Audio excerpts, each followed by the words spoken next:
Can I buy short sales with transactional funding? The short answer to using transactional funding to buy short sales is most of the time. The short sale of a property requires the lender to agree to a reduced payoff from an outstanding promissory note to stop the property from going into foreclosure. Typically, when a lender has a property owner go without paying on his note for 90 days, the lender does an appraisal to determine if there is equity in the property. If there is no equity, the lender will usually try to get the owner to sign a deed in lieu of foreclosure or agree to a loan modification to keep the owner in the property. If the homeowner won't cooperate with either option, the lender starts the foreclosure process. This is the time when most investors get involved because the lis pendens of the court filing becomes public knowledge. Investors can create equity in the property by getting approval from the lender to short sell the property, and if the lender approves taking a discount from what they're due, the investor can then purchase the property. When the lender does agree to the sale, he sends an acceptance letter that stipulates the amount of money he is to receive and any other stipulations for the sale of the property. Unfortunately, the lender may require a resale restriction, which will not allow the investor to resell the property for a specific time,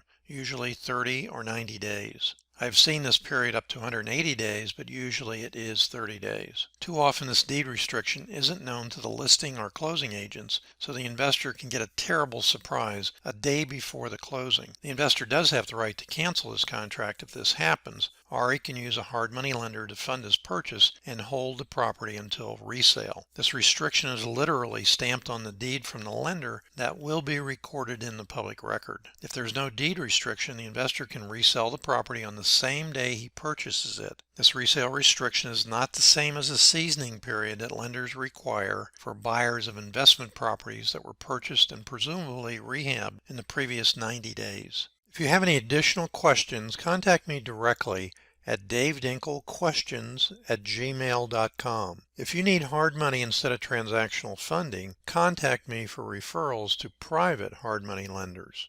Be sure to check out besttransactionalfunding.com for all your same-day double closing needs, including a list of investor-friendly closing agents in various states. We have more 5-star Google ratings than all the other transactional funders combined.